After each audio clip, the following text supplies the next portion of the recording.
Hola, ¿qué tal? Muy buenas tardes y bienvenidos a este micrófono abierto que en esta ocasión nos toca con una invitada muy especial. Así que quédense aquí, apenas estamos comenzando. Y ahorita ya saben que luego las tecnologías nos hacen algunas pequeñas trampas y estamos viendo como muy distorsionada el video de nuestra invitada, pero no se preocupen porque el audio se escucha muy bien, entonces no vamos a tener ningún tipo de problema. Recuerden aquí comentarnos desde qué país nos están acompañando, así como también si tienen alguna pregunta, pues dejarle un comentario. Aquí vamos a estar encantadas de poderlas contestar. También saludos, si es lo que también quieren que mandemos saludos, pues con mucho gusto. Y les voy a leer un poquito sobre la semblanza de mi invitada del día de hoy. Digo, desde luego es un resumen muy chiquito porque, bueno, aquí la tenemos para que también nos pueda ampliar toda esta información. Ella se llama Dafne Penélope Martínez Pérez, es de Aguascalientes, es escritora y periodista, egresada de la licenciatura en Comunicación y Periodismo de la Universidad Autónoma de Querétaro. Ha sido becaria del Fondo Nacional para la Cultura y las Artes en la categoría de cuentos. Ella escribe cuentos, ensayos, crónicas de su autoría también que han aparecido en Tierra Adentro, en Salta para Atrás y en Jardín LAC. Actualmente es editora de la CCC.LOL. Y bueno, entonces pues doy la bienvenida a Dafne. Muchas gracias por acompañarnos. Además, sé que el día de hoy ando un poquito agripada, entonces pues espero que se sienta mejor y que esta plática pues también le ayude en su recuperación. Bienvenida, Dafne. Ay, muchas gracias. Sí, creo que tengo COVID, no sé qué sea, pero algo raro tengo. Ojalá que no y que pronto ya estés súper bien porque es muy molesto sentirse mal. Ay, Muchas gracias. gracias. Muchas gracias que a pesar de estarte sintiendo mal, pues estás aquí con nosotros acompañándonos. Y bueno, Dafne, lo primero que me gustaría que nos compartieras el día de hoy es cómo es que llegaste a este mundo de la literatura. Ay, pues yo llegué a la literatura eh, desde que iba como en secundaria. A mí me gustaba mucho como contarme historias a mí misma. La verdad es que no fue una etapa muy feliz para mí la secundaria. Creo que para casi nadie. Una Sí, etapa un poco complicada y pues yo no tenía como muchas amistades ni así. Entonces yo lo que hacía era que como que me inventaba yo historias, me inventaba yo novelas en mi cabeza, así como personajes y cosas.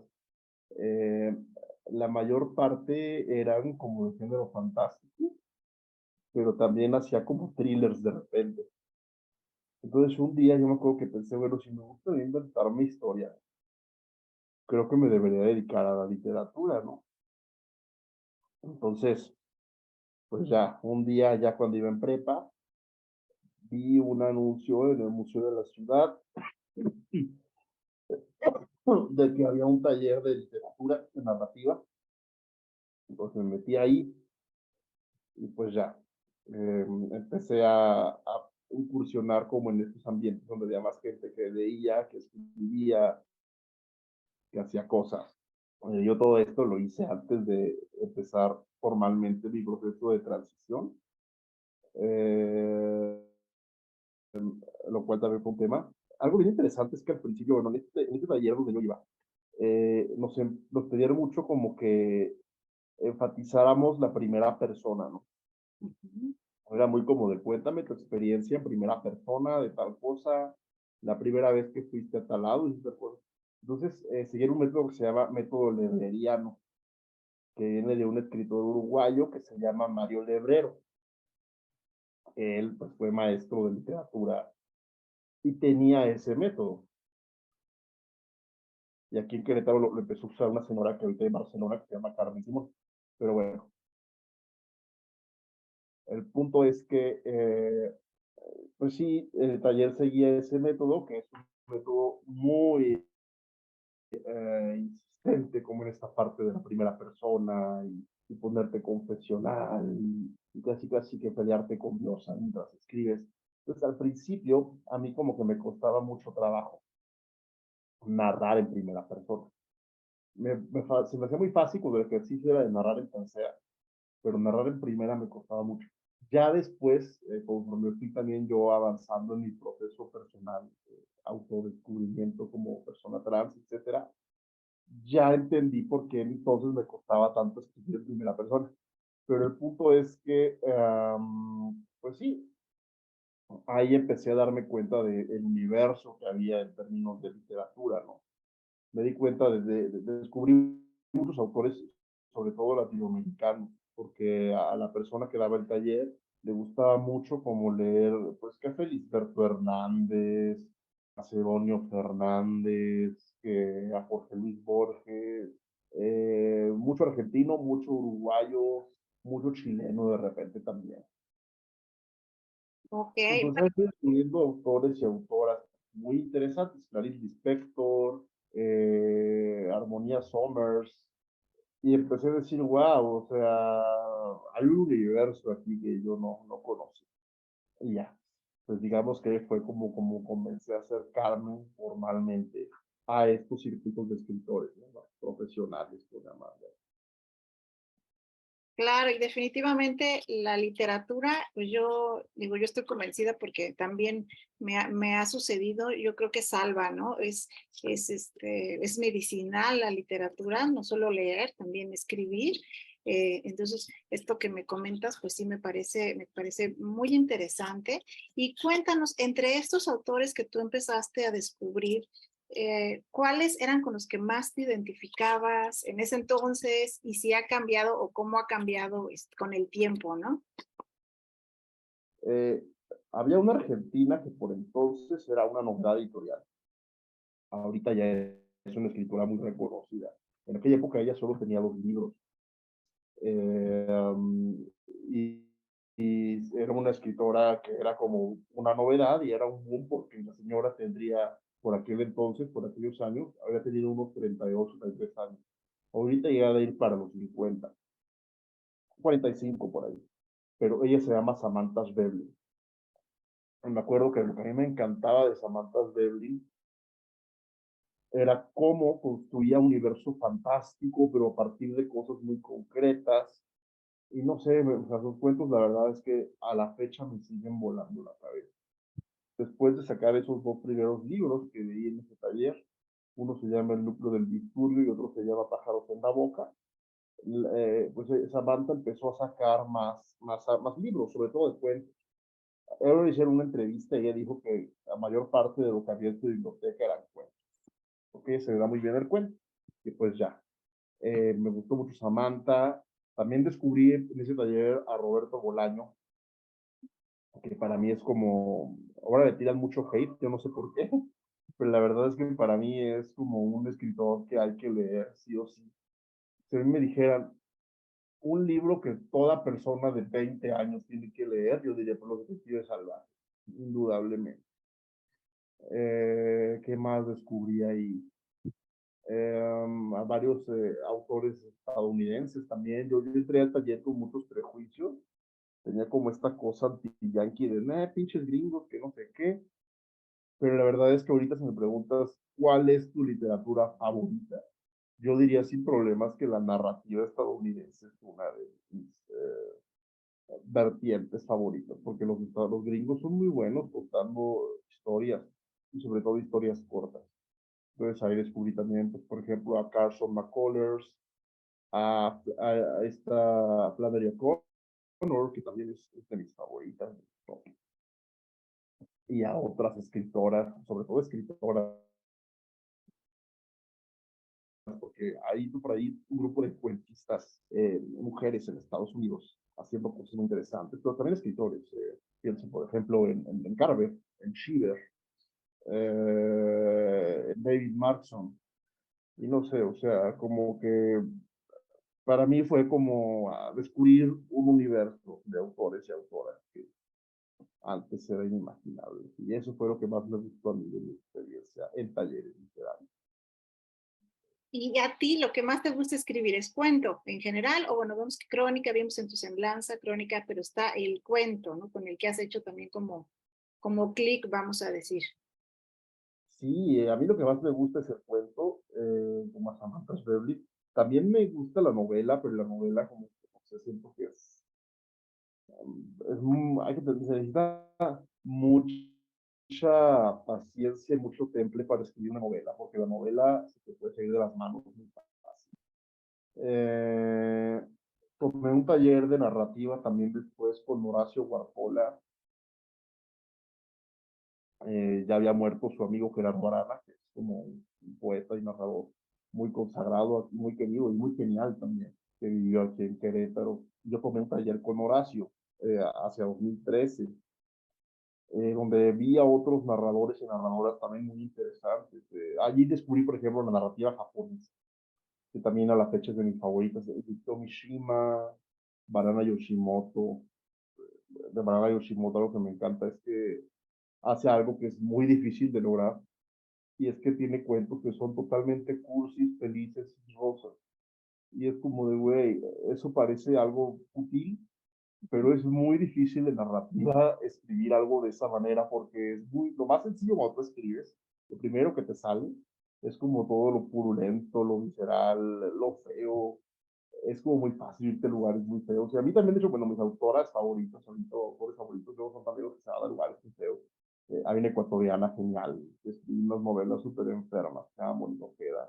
Ella me encanta, pero me gustó de verdad Yoshimoto esa capacidad como el güey, o sea, es algo que yo no hago, evidentemente, con lo que no estoy familiarizada, pero me encanta cómo tú puedes construir estos universos de todo ese amor y belleza y pastelitos, como bien kawaii. Entonces, no sé, o sea, en ese taller cuando nació los años, Guarpola, también descubrí otros narradores fusionando y parece ser que sí, que me enamoré del cuento porque además fue el género como con el que empecé a fusionar en talleres, pero también me gusta la novela y posteriormente empecé a agarrarle el gusto a la poesía. Tengo por ahí algunos poemas. Lo que he estado escribiendo últimamente es poesía, más que otra cosa. Pero sí, me gusta la narrativa, me gusta la poesía, me gusta el ensayo. Lo único que no me ha llamado tanto la atención, yo creo que es la dramaturgia, porque además, no sé, como que siento que para la dramaturgia se necesita una imaginación espacial muy densa y la verdad es que yo no tengo como esa imaginación espacial tan desarrollada. Y cuéntanos sobre tus cuentos, Dafne, sobre qué tratan tus cuentos, sobre qué escribes. ¿Alguna temática en especial o es variada las temáticas? Eh, pues ahorita ya la verdad es que he estado escribiendo mucho más poesía que cuento.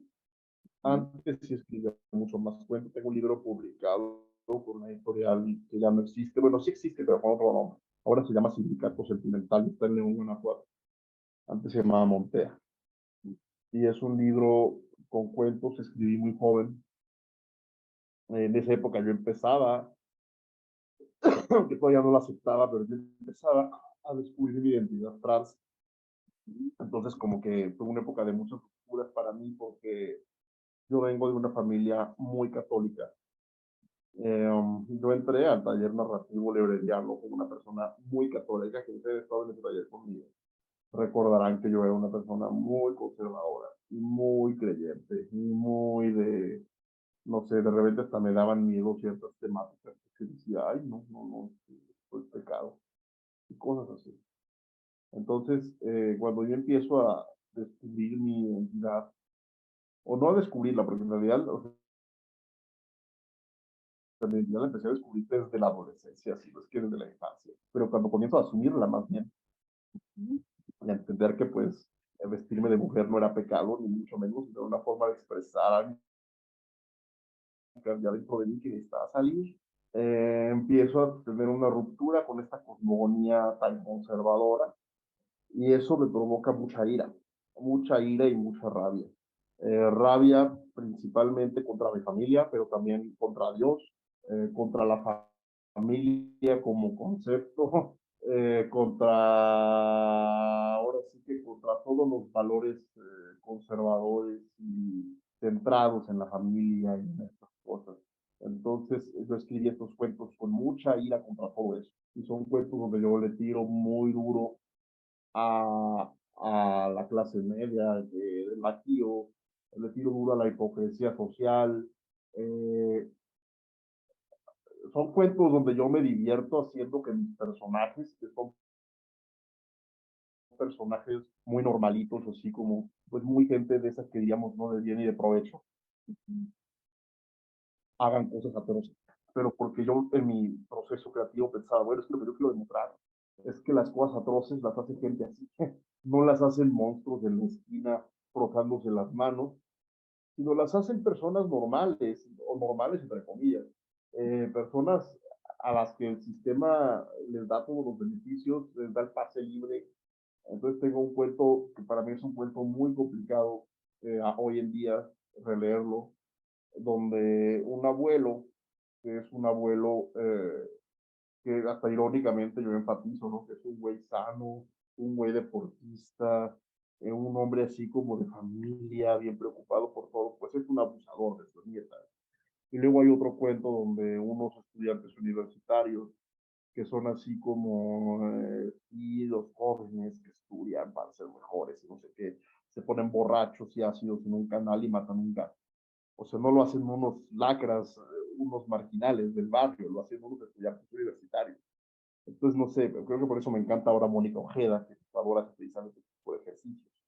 Pero justo son cuentos que yo escribí con mucha ira, con mucho dolor, con mucho, no sé, o sea, yo odiaba en ese momento todo lo que significara este concepto de ser gente de bien y de provecho. Entonces yo decía, pues aquí está lo que la gente de bien y de provecho hace. Y aventé ese libro donde matan un gato. Hay o no hay, porque no sé la verdad a la fecha, un feminicidio en ese mismo cuento o no.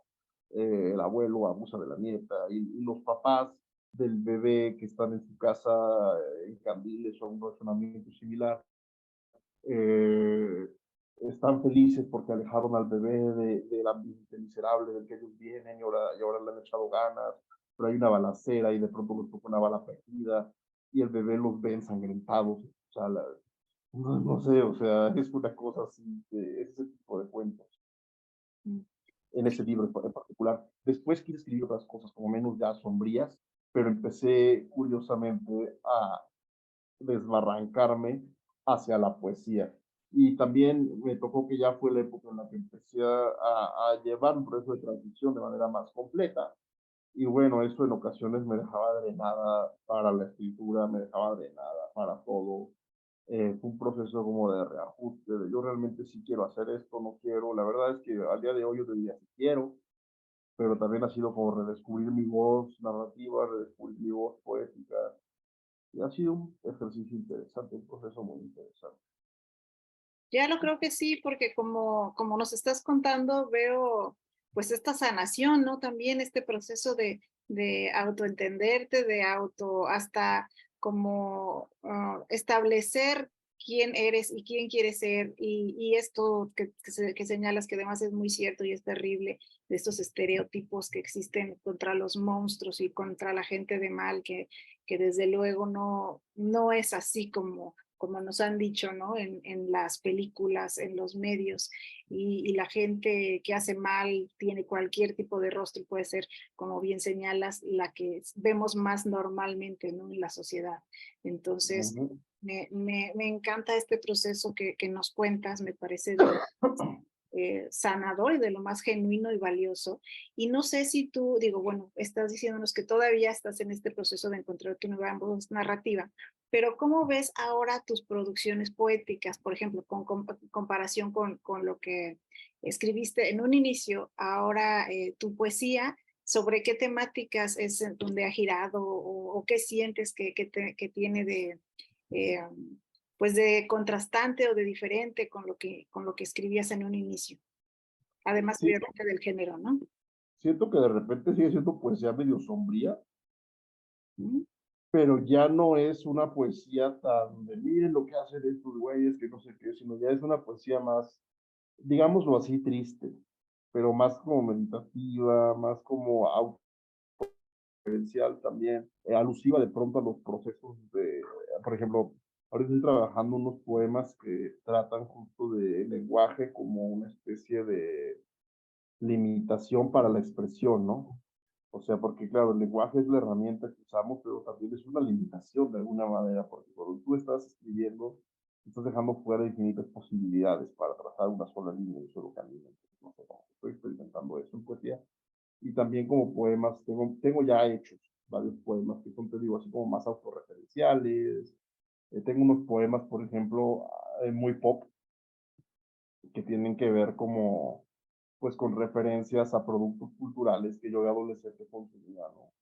Llámese cómics, videojuegos, tengo un poema, tengo dos poemas, de hecho, dedicados a Sonic, el editor, y un poema dedicado a Batman, a los papás de Batman, de hecho. Y en estos poemas, lo que también hay, y he descubierto, tanto en los del lenguaje como en estos más, más pop, lo que sí hay es, y no puedo dejar de verlo, es algo que me llama la atención, es como una preocupación religiosa. O sea, como que siempre hay una obsesión ahí con Dios, con lo religioso, con, no sé, ya no es una perspectiva católica, para nada, Ujú. pero pues sí, sí hay ahí como una especie de vínculo con, pues sí, no puedo, esto frase también es, no puedo al final negar la cruz y parroquia. Entonces, así es como que hay un subtexto profundamente religioso en todos estos casos. ¿Y tienes algo allí a la mano que puedas compartirnos, alguna lectura que pudieras hacer? De hecho, sí, Ah, tengo los poemas de Sonic ujú, y de Batman. ujú. Nada más déjame los encuentro. Sí, claro. Claro, para que podamos escuchar también esto que nos estás contando, bueno, ahora ya darle, escucharlo de tu propia voz, nuestros poemas. Y mira, mientras tanto, déjame mandar saludos a Adrián Batista, que está aquí viendo el programa, a Patricia Juárez, a María Guadalupe Rojas Garay, a Jessy Rengifo, a todos ellos y los que ya ahorita no me permite ver aquí el Facebook, a Museos de Corregidora que también está viendo esta emisión, que de hecho hoy nos tocaba estar en el Ambánica, pero bueno, se pusieron unas cuantas cosas a nuestra llegada, pero muchas gracias Museo de Corregidora por estar aquí presentes y por retransmitir también esta entrevista. Sí, sí, sí. Como dato curioso, yo Sí. crecí en Corregidora. Ah, qué bien. Pues sí, yo crecí en Corregidora, de hecho en la zona de Caminos. Ok. Sí, y estudié la secundaria, ahí sí en Querétaro, pero era una secundaria donde iba mucha gente de Corregidora. Era la número 8 Andrés Valvanera. La Ujú. prepa sí la hice en Corregidora en el CB 118. Entonces como que ubico muy bien todo por allá. De por ahí. Ajá, exacto. Entonces ya tienes mucho tiempo viviendo en Querétaro. Pues yo llegué a Querétaro de 12 años, Ujú. Muy bien, ¿no? muy bien. Pero pues toda la adolescencia viví en Corregidora. Bueno, ahí va. Eh, Sonic, lo único bueno de mi pubertad, no murió por mis pecados, porque no había pecados que ameritaran tal cosa. Solo científicos gordos, máquinas asesinas y anillos. Había, eso sí, dolor.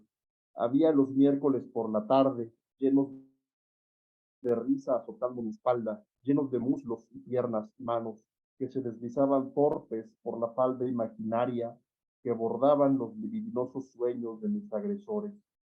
Había también la angustia de la vida cero, de la vida última, siempre al borde del abismo, del anillo último, el último ring, de la vista mecánica llena de envidia que te quería eliminar porque tú sí eras real. Había también ciertas burbujitas que te podían salvar la vida. En los niveles con agua, una burbuja siempre hacía la diferencia.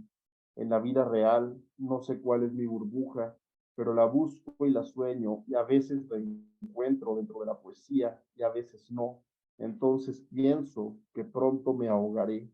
Sería un cadáver de bytes junto a un pixel lastimado, un cuadro roto en una pantalla oscura que se desvanece lenta, llena de lama, que se vuelve una ciudad de los gusanos, huesos de un erizo azul que alguna vez corrió más allá de la muerte. Bueno, este fue uno. Aquí va otro, este es para Batman, sus papás de Batman. Quiero salir a caminar por Gotham City, pero no ser Batman, ni siquiera Batwoman, no ser heroína ni redentora ridícula, no ser crucifijo humano, una muñeca horadada, estigma.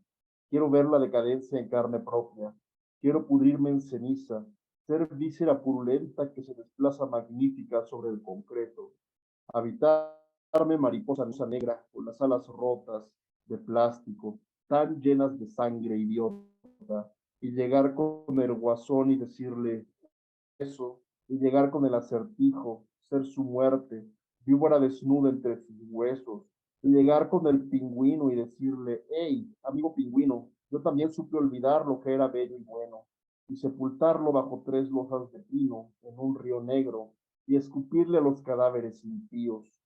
Solo quiero caminar por Gotham City y ver morir a los Wayne desde la escalera de incendios y mirar a Martha Wayne llorar y decir, ¿qué será ahora de mi niño, de mi murciélago hermoso como esta noche tan fría?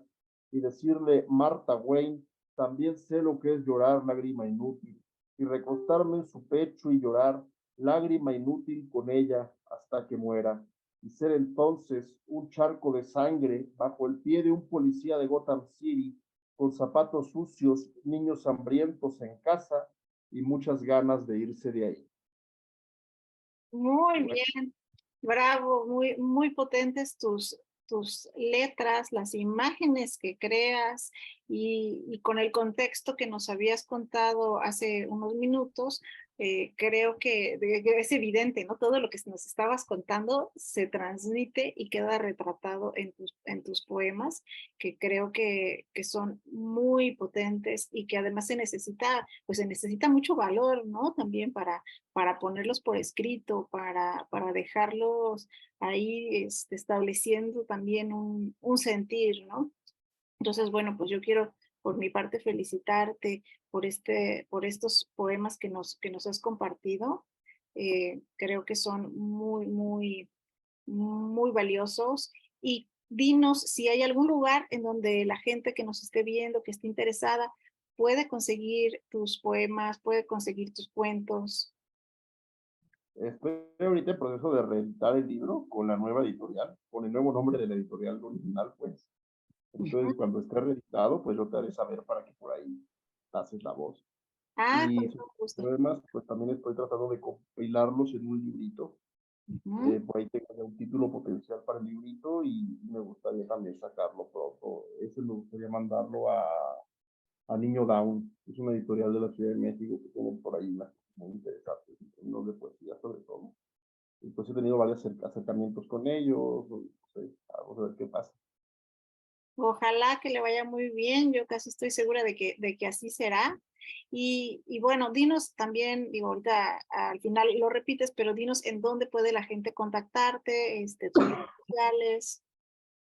Búsquenme en redes sociales, en Facebook estoy como Martínez Dafne. En Twitter no he querido estar porque la verdad es que este tema de Elon Musk dominando Twitter y haciendo estragos ahí me parece una cosa horrible. Y pues estoy en Facebook básicamente, Martínez Dafne, o Instagram. En Instagram estoy como Anarcochula con X. Anarcochula.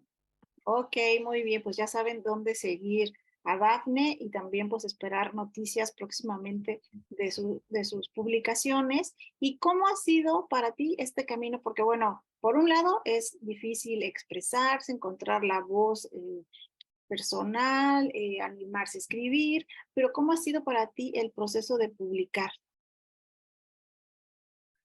Pues ha sido un proceso complicado porque la verdad es que el mercado editorial en México es muy pequeño. Eh, Mi libro de cuentos lo escribí, lo publiqué bajo mi nombre de nacimiento. ¿Mm? Si se reeditara, me gustaría hacerle algunas modificaciones y que se publicase bajo mi nombre actual. ¿Mm? Eh, Esto de, no sé, o sea, en México la industria editorial es muy pequeña, es ahora sí que como que una jungla por lo mismo. No somos Argentina, donde hay infinitas editoriales chiquitas que igual te publican tus cosas, ni somos Estados Unidos, donde hay infinitas editoriales grandes que te publican tus cosas. Somos un país donde se lee poco, además parece ser. Eh, no sé, ese tema como que siempre hace que publicarse a un logro así de, wow, ya publiqué. Pero pues falta mucho, yo creo, para que se divulgue todavía más lo que nace. Y eso requeriría una industria editorial pues más sólida. El tema de ser trans en la industria editorial no creo que sea tanto, porque creo que honestamente eh, es uno de los entornos más abiertos que puede haber para ese tipo de cuestiones. Y además, no sé, luego está el tema de que como que es de, ah, mira, una autora trans. Y eso tiene sus ventajas, por un lado, porque sí, te buscan más para criticarte y leerte por esa cuestión, pero también te puede llegar a convertirse como en cierta cosificación, ¿sabes?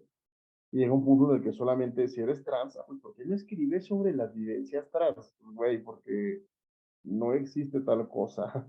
Yo a veces, algo que yo peleo mucho en mi proceso creativo, y creo que además es algo que también le concierne incluso a las mujeres cis que escriben, es como, güey, ¿por qué los vatos blancos y burgueses de letras de la UNAM o de donde sea pueden escribir de lo que se les antoje, incluso de trans, de mujeres, etcétera, etcétera, etcétera? Y una no, una tiene que escribir nada más de su vivencia particular, o sea, no sé, siento que habremos conquistado libertad creativa cuando podamos hablar de lo que se nos antoje, que se nos cuestione por ello, como lo hace el autor normal, entre comillas, ¿no? Que siempre es un señor ya grande, blanco y así, o sea, que escribe de lo que se le antoja. Pues no sé, yo pienso que todos, todas, todos tendríamos que tener la posibilidad de escribir de lo que nos dé la gana, sin que se nos pida de, ah, eres trans, escribe de lo horrible que es la vida como trans. Ah, eres mujer, escribe de las violencias y de los abusos y de no sé, o sea, güey, por Dios, no sé si te explico. Estamos en un momento muy, ay, no sé, muy caótico, muy conflictivo, como que toda la gente todavía no se pone de acuerdo, porque así como tú mencionas, es correcto, me parece muy correcto este punto que haces de que, ay, ¿cómo es que escribe de otra cosa si no le correspondería, ¿no?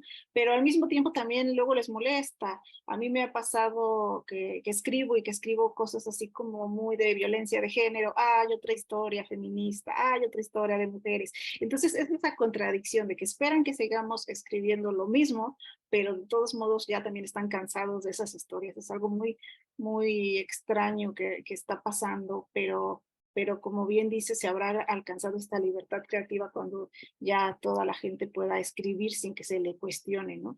Que de todos modos lo hace, pero más bien que ya se deje de cuestionar de qué temáticas debiera o no debiera escribir, dependiendo de quién sea la voz que está dando a esas historias, ¿no? Esos poemas, a esa, pues ese contenido creativo que además creo que es lo más importante porque, no sé, estaba viendo el otro día estas encuestas eh, estadísticas, que realmente la gente que produce cosas creativas, que produce contenidos, pareciera que es muchísima, pero no, en realidad es muy poca la población que crea, ya sea arte visual, escrito o en cualquiera de sus representaciones, ¿no? Entonces eso también deberíamos de tenerlo como muy en cuenta. Déjame mandar saludos también aquí a Melinda Miranda que está viéndonos, a Gabriela Adame, a Luis Alberto Pérez, bienvenidos. Si tienen alguna pregunta, algún comentario, si quieren también comentarnos desde dónde nos están viendo, aquí estamos a las órdenes para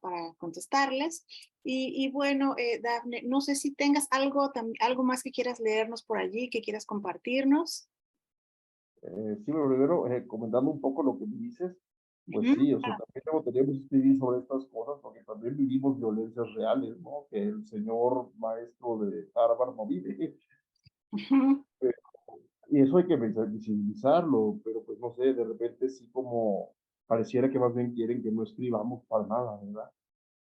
Que solo estemos ahí de adorno, no sé de qué, o que no estemos ni siquiera, a veces me parece a mí en el caso de las personas trans, por ejemplo. Entonces, no sé, es un poco lamentable. Y sobre esto de la gente que hace cosas creativas, Pues bueno, es que si es un país donde no se lee, pues va a ser un país donde no se hace. Ujú. Y no es como una cuestión moralista de, es que los mexicanos somos flojos. ¿Por qué no? La verdad es que los mexicanos somos explotados. Y por eso no leemos, porque estamos siendo explotados, estamos siendo puestos a trabajar en maquilas y en estas cosas donde todos trabajamos. Y al final de la jornada no te quedan ganas de escribir, ni de leer, ni de nada de eso. Te quedan ganas de aventarte un maratón de lo que hay en Netflix. Y Sí, no sé, muy sí, triste. cuando hay tiempo, ¿no? Cuando hay tiempo, porque luego ni tiempo queda, tienes toda la razón. Fíjate que estoy yo en un club de lectura, he tomado capacitaciones con el Fondo de Cultura Económica que da capacitaciones mensuales y yo veo muchísima gente interesada, muchísima. Mensualmente hay más de 200 personas tomando los talleres. Entonces yo digo, no, es que la gente sí, sí tiene interés en la lectura. La gente en México, pues, específicamente. Pero es esto que tú mencionas también, pues el sobrevivir o leer, pues creo que todo el mundo se va a ir por sobrevivir, ¿no? Por más que le gusten los libros o los vea. Además, bueno, la industria editorial, los libros últimamente están carísimos y siempre han sido inaccesibles. Creo que de un tiempo para acá están en unos costos, bueno, parecen, siempre han sido como artículos de lujo, pero ahora ya son hasta como más inalcanzables, ¿no? Entonces eso también no ayuda a que nuestro país sea un país lector o que podamos presumir de que se lee más, pero yo creo que el interés existe, sin lugar a dudas, ¿no? Fíjate que de eso también me he dado cuenta yo. O sea, un libro de anagrama, si te hacía caro, hace 5 años te costaba 300 pesos, te hacía caro. Ahora te cuesta 600. Y es como, güey, o sea, eso costaba el de la editorial ese que decían que era para mamadores, Ujú. gredos, no sé cómo se llama. Esos costaban eso, ¿no? Pero ahorita ya han de costar 1000. O sea, no sé, es lamentable. Y es como de, quizás si tuviéramos un poco menos de respeto, quizás por las industrias como los argentinos, por ejemplo, no tiene ningún empacho en piratear las cosas, otra cosa sería. Pero también es cierto que quizás por influencia, hay sí influencia nefasta de nuestro vecino del norte.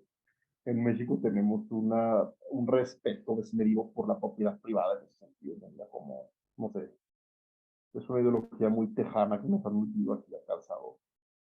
Si quieres, leo un poema más Sí, claro, adelante. para ir cerrando. También es un poema de Sonic el Erizo. Y este va así. Paul Virilo predica a Sonic el Erizo. Para derrotar a Ekman, dice filósofo francés católico, a Erizo Tokiota, probablemente sintoísta, hay que entender las leyes del cosmos. Primer ley, velocidad. Masa y aceleración colisionan juntas en catástrofe aérea. Mueren niños, mujeres, esposos. Muere un trailero apurado. Cuando la velocidad es ídolo, recomiendo mejor la muerte. Quietud extrema, cuerpo inerte que se resiste a mover un átomo, una partícula ficticia. Para derrotar a Eggman, dice Virilio pensando en Demócrito y Leucipo, es menester calmarse, quedar quieto, ser inerte, partícula elemental libre de movimiento, partícula profunda libre, partícula unida a todo, que no necesita moverse porque en realidad está en todas partes. Para derrotar a Eggman es menester ser Dios, es decir, un punto fijo en el cosmos, la nada, muerte a la velocidad. Para derrotar a Eggman, piensa Virilio en Telar de Chardin, debes dejar de ser tú mismo, dejar de ser sin adjetivos. Para derrotar a Eggman, error 404, fin del poema Not Found. Pues ya. Muy bien, muy bien. ¿Sabes qué me gusta? Que vuelves a lograr este contraste de imágenes, pues eso, ¿no? Tan contrastantes que pareciera que no pudieran pertenecer al mismo universo y sin embargo nos estás hablando, las estás uniendo, ¿no? En este llamado, en este, no sé, en este lamento, en esta reflexión que haces en este poema.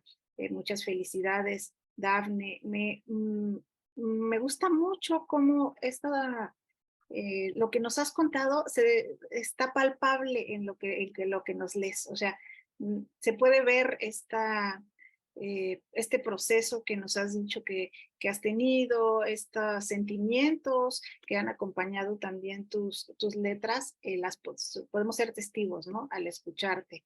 Entonces, yo creo que va a ser muy interesante seguir estando pendiente de todo lo que tú creas, porque yo creo que en unos 5 años, en 10 años va a ser también seguramente completamente a lo mejor diferente lo que nos vayas a decir o vayas a llegar a otras conclusiones. Me parece maravilloso. A mí siempre me gusta terminar estas sesiones preguntándoles a los invitados sobre consejos para escribir, sobre consejos para animarse, por un lado, escribir, porque en muchos casos es como lo más difícil de hacer, para encontrar la voz narrativa de cada persona.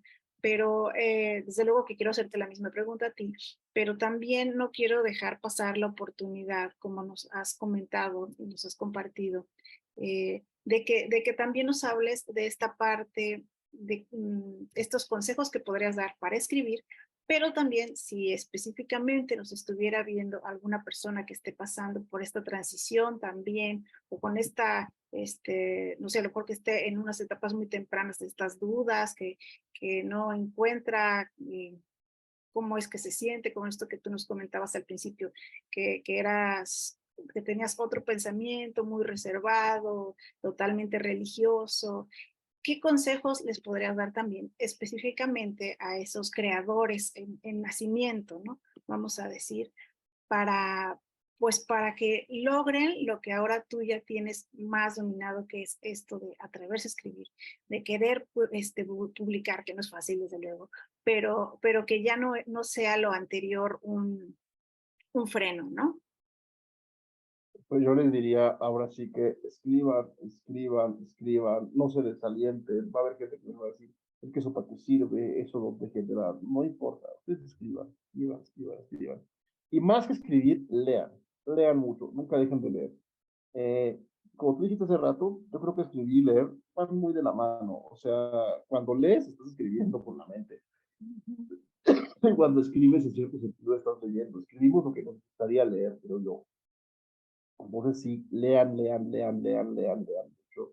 Devórense los libros, visiten las bibliotecas si tienen bibliotecas cerca. Eh, Se puede leer en PDF, etcétera, pero yo honestamente sí creo que hay una cosa ahí casi religiosa, no sé cómo llamarle, más íntima, en poder agarrar un librito de papel y llevártelo a un parque o a donde sea y estarlo leyendo ahí. Y no sé, si es cierto, los libros son caros, a los más jóvenes les diría, no vayan a las librerías donde venden nuevo, vayan a las librerías de saldos, vayan a la Alquimista, ahí en el Templo del Carmen enfrente, vayan a Ezequiel Montes y Corregidora, las dos calles tienen varias librerías de viejo que pueden, ahí en el tramo llegando a la universidad, que pueden recorrer, vayan a esos lugares y lean, lean mucho. Esas librerías son precisamente para la chaviza, que dicen ahora, ¿no? Y sobre la gente que está en proceso de transición, etcétera, yo lo que les diría es también no se rindan, no desistan, no dejen que apaguen esa persona que son, porque ustedes están brillando y están viniendo al mundo para ser alguien. Suena horrible, suena motivacional, así, suena canción de Lady Gaga, pero es verdad, o sea, ustedes vienen a ser quienes, como dice la película de Barbie, que ahora va a salir, para que sean quienes quieran ser. Entonces, no dejen tampoco que les apaguen esa parte, no dejen que se las oculten, no dejen que se las cuestionen y sobre todo, eso se los digo de manera muy personal, si hay algo de lo que yo me arrepiento de todo esto es de no haber empezado antes. Entonces, eso es algo que tengo que, claro, entiendo, a veces hay cuestiones de seguridad que tener en cuenta. Si depende de tus papás, etcétera, pues yo diría, espérate a conseguir una champita de lo que sea y sal del closet, pero si hay algo de lo que yo me arrepiento en serio es no haber hecho esto antes. Muchas Ujú. gracias, Dafne. Gracias por tu honestidad, por tu sinceridad, por tu confianza, que yo estoy segura que le va a servir a más de una de las personas que están escuchándonos, si no en este momento, en la repetición, la retransmisión que se hace en los canales de Educal, el Centro Cultural Elena Garro, pero me queda clarísimo que tus palabras le van a llegar a las personas correctas y por eso te agradezco muchísimo. Ya para terminar, dinos, Dafne, si tú tuvieras que irte a una isla desierta con un libro nada más, ¿qué libro elegirías y por qué?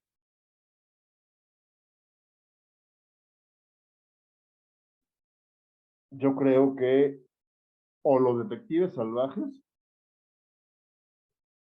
o 2666, de Bolaño, los dos. Y eso porque no sé qué tiene Bolaño, que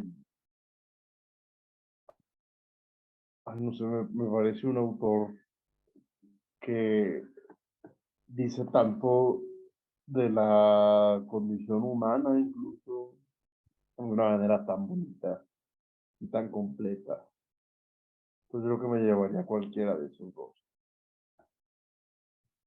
Muchas gracias, Dafne. Y la verdad es que completando lo que nos comentabas hace rato, que ahora hay mucha gente como que habla mal o como que no le gusta, como que está ahí dudando, nunca se dejen llevar por las opiniones que oigan, o desde luego de nadie, ¿no? Ni de personas, ni de libros, ni de películas. Siempre dense la oportunidad de leerlas, de verlas o de conocerlas, porque seguramente se van a sorprender y se van a llevar una muy grata sorpresa. Los estereotipos. Una cosa, de hecho, en ese sentido. Ajá, sí, dime. No, perdón. Sí, no te preocupes, dime. No, es que como que te ves interrumpido y pensé que era acá, pero no. No, dime adelante. No, bueno, en ese sentido, justamente de lo que mencionas ahorita, pues te en cuenta que el fandom de un autor no es igual al otro. De repente veo que a Bolaño lo funan mucho que por macho y no sé qué. Yo digo, güey, ese vato no era nada macho, ni como narrador, ni como persona. Su fandom, sí. O sea, su fandom sí puede ser estos tipos horribles de, hey, amiga, eres arte. Pero justo, o sea, no hay que confundir al autor con la gente que lo sigue. Ujú. Exactamente, exactamente. Y en ese sentido, y como última pregunta, ¿qué piensas tú sobre toda esta cultura ahora de cancelar a los artistas, ¿no? A los artistas, sobre todo a los pasados, también a los presentes, pero a cancelarlos por temáticas, porque así como estás diciendo, no, este era un macho independientemente y ya vamos a olvidarnos de él. Digo, pasa a todos, ¿no? Actores de cine, de televisión, también escritores. ¿Qué piensas sobre esta cultura de la cancelación? Yo pienso que esa cultura, en realidad, a quienes nos ha perjudicado es a quienes inicialmente buscaba proteger. Por ejemplo, ¿a qué me refiero? ¿Ustedes creen que a alguien como Elon Musk, a quien odio personalmente mucho, le afecta si lo funan o no? Pues no, no le afecta, no le hace nada, porque el tipo tiene todo el dinero del mundo y todos los recursos de la tierra. ¿A quién sí afecta si lo funan o no? A alguien que depende de su contenido para vivir. Ahora, claro, hay contenido que sí me parece impresentable. Por ejemplo, en la mañana estaba viendo un video de unos tipos conservadores de Estados Unidos, Matt Walsh, creo que se llama el baboso este. O sea, esa gente, bueno, no solo creo que hay que cancelarla, creo que hay que hacerle la guerra abiertamente. Pero una cosa son esos tipejos que promueven ideas nazis de manera explícita, y otra cosa es gente que está creando productos culturales que a lo mejor de repente son problemáticos, pero es que hay que tener una cosa, el arte no tiene la obligación de ser perfecto, por el contrario, el arte tiene la obligación de ser tan imperfecto como nuestra realidad misma, para que podamos vernos reflejados en él y podamos reflexionar en ese sentido. Entonces, yo creo que cancelar artistas no sirve de nada. No sirve de nada porque a los artistas que más consagrados están, no les quitan, no les hace nada, afecta a los que valen ascenso nada más, y además no evita la proliferación de discursos de odio, ni mucho menos. Por ejemplo, en Facebook hay una función diseñada para detectar discurso de odio. Bueno, pues resulta que tú puedes promover las ideas más nazis del mundo, mientras lo hagas con eufemismos, pero no puedes contestarle esos discursos desde la visceralidad de verte interpelada por ellos, porque no se identifica como discurso de odio que se Entonces yo pienso, al final esos sistemas, ¿para qué sirven? que solamente están empoderando a la misma gente a la que supuestamente buscan censurar. No sé, yo no creo en la funa, no creo en la cancelación, no creo que eso resuelva nada. Yo creo, y esto lo digo ya como propaganda ideológica, que desarrollamos un poco de conciencia de clase, nos daremos cuenta de que la funa no es otra cosa más que una herramienta del capitalismo mismo para que entre personas de condición trabajadora nos pongamos unas en contra de otras y señalemos como errores, defectos, etcétera, pero nunca nos organicemos realmente. Estamos viendo nada más errores para ponernos el pie. Yo creo que no sirve de nada. La funa y la cancelación, no sé, o sea, eh, por ejemplo, J.K. Rowling me parece horrible por razones evidentes. Y además porque ya releyendo su obra no es tan buena.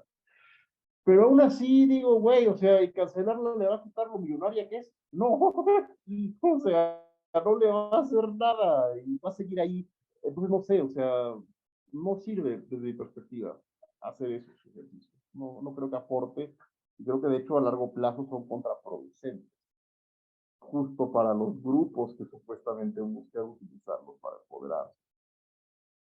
Claro, claro, y además porque tendríamos una, una visión de la realidad totalmente falsa, ¿no? Si nos quedamos con lo que nos gusta, con lo que podría ser políticamente correcto según ciertas personas, pues vamos a acabar con viviendo una mentira, ¿no? Si de por sí está todo tan cuestionable de lo que es real y lo que no es real y lo que nos quieren vender. Esta cultura, me gusta mucho tu respuesta.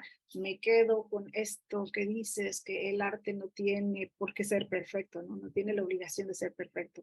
Y creo que teniendo eso en mente, podemos rápidamente darnos cuenta de por dónde va el error en esta cultura de la cancelación. Pues Dafne, muchísimas gracias, me dio muchísimo gusto conocerte. Es una pena en verdad que no pudo ser esta entrevista pues en persona, en donde teníamos destinado que fuera, pero estoy segura que más adelante ya se darán las situaciones para que podamos vernos, para que podamos estar inclusive allí mismo en el Museo Ambánica que me prestan para estas emisiones tan amablemente y a quienes también mando un saludo. Entonces, pues Dafne, muchísimas gracias. Recuerden todos que esta se va a volver a retransmitir por el canal de YouTube de Educal y los canales de Facebook también y del Centro Cultural Elena Garro allá en Coyoacán.